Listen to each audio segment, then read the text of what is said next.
Subscriber areas are now live at futtrading.co.uk. Tier 1 and Tier 2 have both gone live. And don't forget, this year we've got our season pass. Incredible value. It basically works out about 4 or 5 months for free, depending on the tier that you're in. We've got more site areas being added every single day. We've got icons on there now. We've got golds. We've got shadows, anchors, hunters.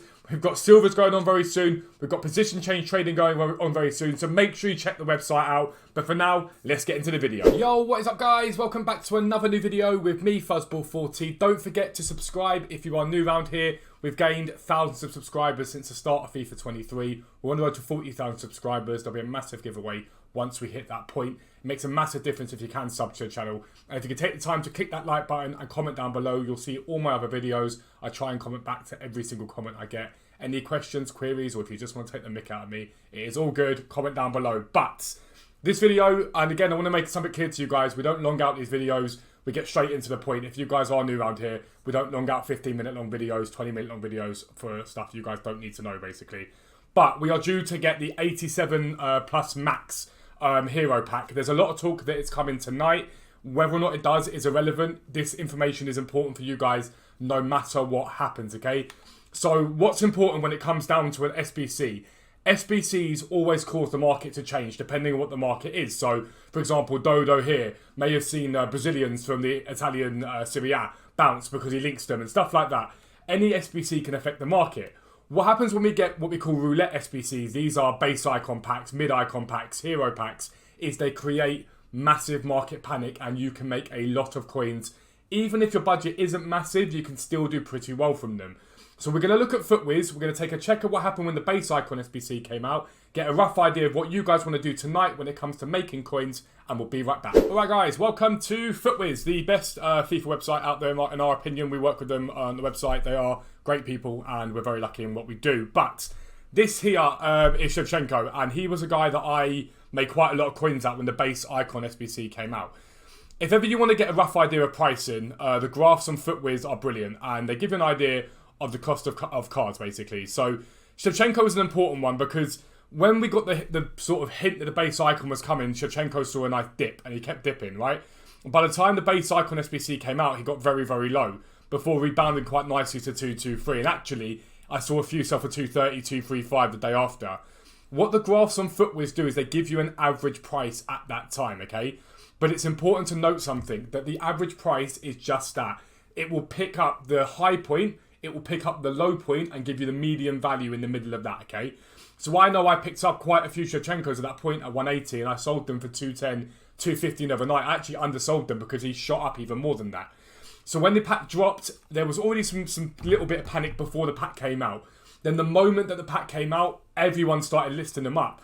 And the important thing to realise is these cards aren't suddenly worth less money. The only reason they drop in value is because everyone starts panicking. They go, oh my god, my Shevchenko's going to dip, let me get him sold. And they put him on the market at 200. Someone else comes along and goes 195, 190, 185, 180. And they drop. And they've got a low price they'll get to. They won't keep dropping. They'll drop to a certain point. And then people like me and hopefully people like you come along and go, actually, he's a bit too cheap. So how do we know what a good price is? For me, I do a basic call of 25 to 30%. That's usually where I like to be. It isn't set in stone on that because it can depend on how usable a card is. Someone like Shevchenko, pacey, can finish. You can allow for a little less of a drop. But let's say a card is 100k and he gets down to sort of 70, 75, you know that's a good buy. For me personally, I might think, actually, do you know what? 80 could be alright as well because if he gets back to 95 again, then I'm going to make good profit.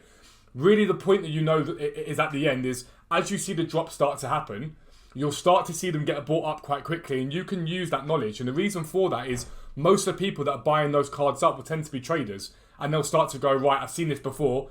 So let's say Shevchenko got down to 180. I've seen him plummet like this before. So actually I'm going to go and buy him at 180 and I'm going to buy him up. And as you start to see them get bought up, you might go to buy them and it says, sorry, you weren't able to buy the card, whatever the message is. You might go, right, here we are. People are starting to buy them now. Let me buy him at this point. We'll look at Ashley Cole again. Another one, very usable, pacey left back. Again, he dipped very heavily, coming up from 219 all the way down to 191 before getting back up to 218. And as you can see now, 223. Again, we saw sales of 230 with him. These are medium values, the lows and the highs, somewhere in between the two. It's important you realise that. There are anomalies in this situation though. Someone like Sol Campbell, he actually dropped further before the SBC came out. He had a lot of panic in him. before bouncing, and then he still climbed after that, and look, he's up at 229 now. But we're talking a matter of hours a lot of the times with these cards. The Shevchenkos that I bought overnight. I bought and sold them overnight even. So let's look at the heroes and the sort of cards that I think you guys will want to look at depending on your budget. The thing that best bit of advice that I give you is I would avoid the really low tier cards, right? So if you want to get up cards, just go buy, click it twice, and it'll bring up the prices to buy it now. And we're going to start, because a lot of you guys aren't going to have 1 million coins to put in there, we're going to start at the lowest buy nows. Someone like Rickon, Algeba, I wouldn't be interested in. Campos, I wouldn't be interested in. Reasons for this: Rickon's already very low. If you're low budget and he gets down to 18 to 20, you can't really go wrong. He'll get back up and you'll make some profit. But if he gets down to 21, 22, there's no point. If he gets lower than that, a lot lower, by all means, go ahead.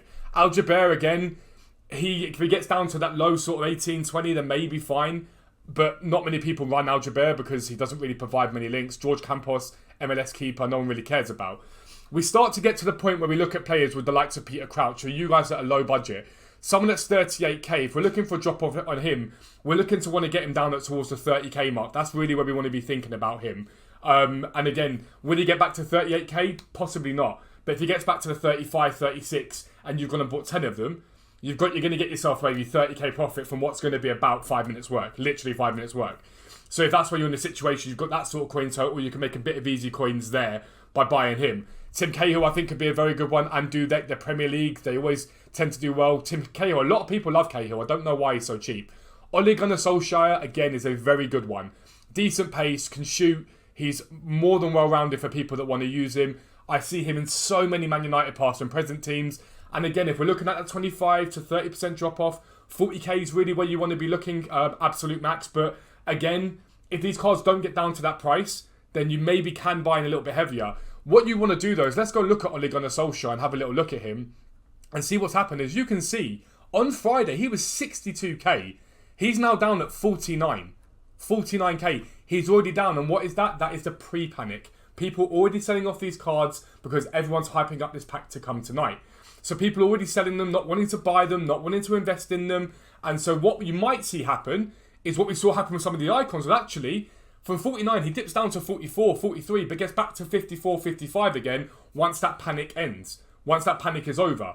Because we're seeing that with some of these cards. It's actually, they're dropping a bit more. Melito, for example, have a look at him and see what he's done on the graph. And as you can see, the exact same thing. He's already come down in value. And people are not buying these cards. They're holding these cards at the moment if they've got them at the moment to see what happens with them. Or loads of people are selling them up going, right, my Melito's going to drop in value. And actually, the crash happens now. We're already here. And there's going to be a little bit more of a drop-off tonight when the pack comes out. If it comes out tonight, it might come out tomorrow. You never know. But again, the panic is already there. Then we start to get towards the higher tier, which is probably where I'm going to play about with cards. I think people like Morientes, Nakata, Papan, for example, these cards are the ones that I'm interested in. If we look at someone like Nakata, we'll have a look, 152. And again, if you look at his drop, he's gone down from 167 to 152. Someone like Nakata could be a card that really does get down to that 130, 135 area. We saw that with the icons. Some of the cards that were very usable saw quite a meh drop-off at first, and then a really heavy drop-off when the pack came out, because people panic a lot when there's a lot of coins involved. So 152, and again, if he's been sat on Friday at 167 and gets down to 130, if he gets back towards the 150 mark again, well then per card I'm looking at about 12k. Now I've got 2 million coins sat on my account outside of the investments that I've got, so I'm like, well, I could probably go quite hard and make myself a couple of 100,000 coins just from a very little sort of hold and flip on. They're the sort of mid-tier cards. The ones I'd avoid, I wouldn't look at high tier if I were you guys. Their rebound tends to be a bit more scarce and their drop-off tends to be a bit more scarce. I would avoid someone like Saeed, is it Al-Oiran? I think that's how you pronounce that. I'd avoid someone like that. People love that card this year, I get it, I understand it. But a certain type of person is going to spend 225k on a Saudi League right wing. A certain type of person is going to do that, and not everyone is. And as you can see, not massive drop-off. He's had a drop-off today because of the leak about the pack coming out. I'd just be a little bit careful with someone like him. But that's what you guys should be looking at when it comes down to these heroes tonight, hopefully. If not tomorrow, but it definitely is coming. But if you're new around here, please do subscribe down below. Make sure you click the like button, comment down below, turn your notifications on. You guys will make millions of coins, I guarantee it. But for now, I'm out. Peace out. I'll speak to you soon.